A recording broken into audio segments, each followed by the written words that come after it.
soi-même, on se connaît très très bien, on peut faire ressortir toutes nos énergies positives.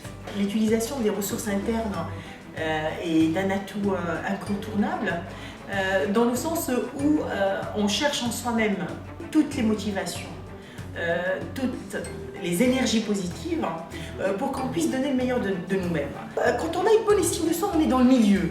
On ne peut ni être trop modeste, ni trop arrogant. On est juste nous-mêmes. Madame Karima Rehani, bonjour. Bonjour. Je vous remercie d'avoir accepté notre invitation. Le plaisir est toujours mis à Nabila.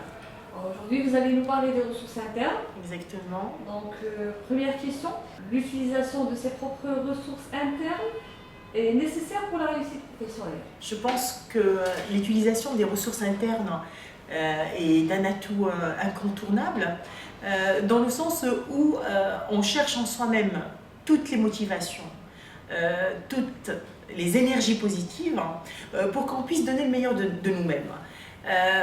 Une ressource interne doit être activée. Et elle doit être activée comment en fait? Elle doit être activée par le biais de la connaissance de soi. Si on se connaît bien, on va arriver à se donner la position d'une personne qui va se dépasser. On parle d'autodétermination en entreprise, c'est-à-dire je me détermine moi-même à dépasser le cap de la difficulté en ne cherchant pas des solutions ailleurs, mais en moi-même, de moi-même, qui vient en fait de ce que je peux dégager comme puissance énergétique. Je vais parler tout simplement de ce qu'on appelle la pression. Quand on est sous pression, et on se le fait cette pression, on se la booste, c'est-à-dire je me dis j'ai peur d'échouer dans un projet par exemple. Quand je me mets cette pression, et cette pression qui est une peur positive et non pas négative, je me booste grâce à mes ressources internes à dépasser cette peur pour la réalisation de l'objectif. C'est-à-dire, comme le petit trac sur une scène de théâtre, j'ai la peur, j'ai le trac, mais ça me booste parce que grâce à mon énergie interne, ma ressource interne autrement dit, je dégage ce que j'appelle la motivation. Ce mot qui m'est très cher parce que même quand je parle, je suis dans une motivation de donner un conseil, la motivation de croire en mes ressources internes, la motivation de me dire je vais me dépasser. Alors moi je parle de deux choses qui sont très importantes dans les ressources internes, c'est l'implication de ma personne dans un projet professionnel. Je suis là, je ne vais pas donner n'importe quoi, je vais essayer de me dépasser et mes ressources internes viennent de ma croyance en mon estime de soi, en ma confiance en moi et en la possibilité de dégager le meilleur de moi-même. Je vais parler tout à l'heure dans les conseils de la fausse identité. Quand on est soi-même, on se connaît très très bien, on peut faire ressortir toutes nos énergies positives. Est-il toujours évident de s'auto-coacher pour activer ses ressources internes ou faut-il impérativement recourir à un spécialiste? Alors, je vais être très très sincère par rapport à cette question et ma réponse, ça sera la suivante. Il est effectivement possible de se faire coacher, ce qu'on appelle l'auto-coaching, pour activer les ressources internes. La condition est claire, il faut bien se connaître. Qu'est-ce que ça veut dire se connaître? Connaître ses freins, connaître ses qualités, connaître ses défauts et connaître toutes les choses qui peuvent freiner l'élan. Si on se connaît bien et qu'on a une bonne estime de soi et qu'on se dit qu'on est capable de tout et que le petit monologue interne qui souvent, la petite voix, le petit diable interne qui nous dit vous êtes capable de rien, vous n'arriverez à rien faire, vous n'êtes pas à la hauteur, on peut un tout petit peu le calmer et même le faire taire en pensant positivement. Ça, je ne vais pas me le faire dire ou faire dire ça aux gens, le cerveau il enregistre tout. Et face à nous-mêmes, la voix interne a plus d'importance que la voix externe. C'est-à-dire que quand moi je me parle à l'intérieur, le cerveau il a cette capacité d'enregistrer tout ce qu'on peut dire de soi-même.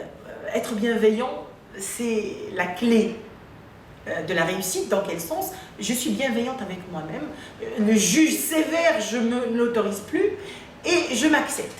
Alors, du coup, je peux m'auto-coacher si j'ai cette compétence de me connaître bien et de voir où je peux. Par exemple, moi, Karima, alors où est-ce que tu peux vraiment stopper et que tu ne peux pas aller au-delà? Alors, et à ce moment-là, si j'arrive à me donner une idée sur moi-même, à avoir, pardon, une idée sur moi-même, et à un certain moment, je n'arrive pas à trouver de solution, là, je fais appel à un spécialiste. Parce que ça me dépasse, parce que c'est plus possible de me faire répondre. Que fait le spécialiste? Il va dénicher en vous la possibilité d'activer les ressources internes en dévoilant à ta personne, ta personnalité. C'est-à-dire que nous, on est personne et personnalité, il va pouvoir peut-être donner, je dis peut-être parce que ça reste toujours question de compétences, qui nous sommes, et à partir de là, l'activation, elle se fait instantanément.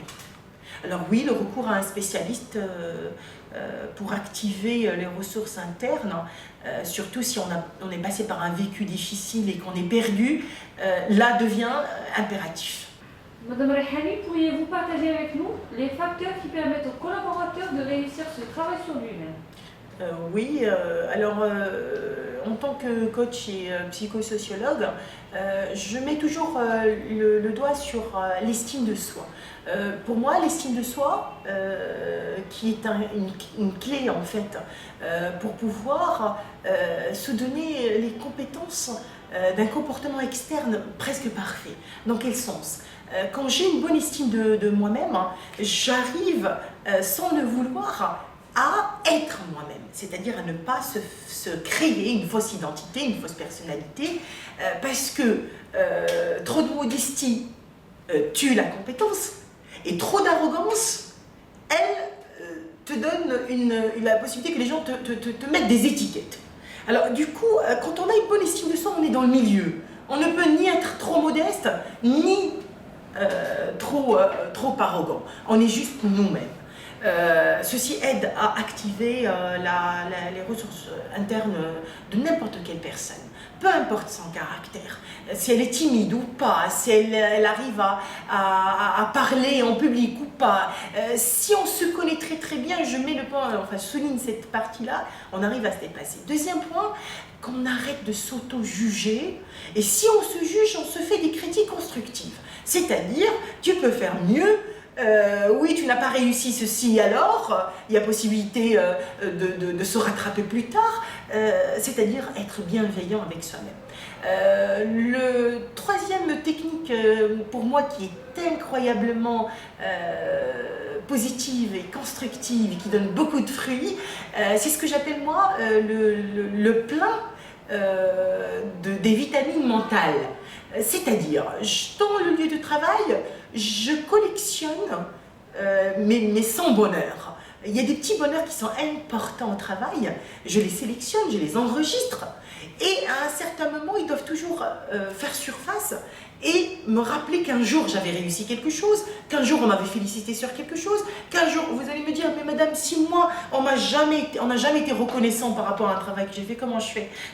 Il est impossible que dans une petite carrière, que ce soit dans les stages, que ce soit dans le parcours professionnel, pour un débutant ou pour quelqu'un qui a une grande carrière, on n'a pas eu des petits bonheurs professionnels.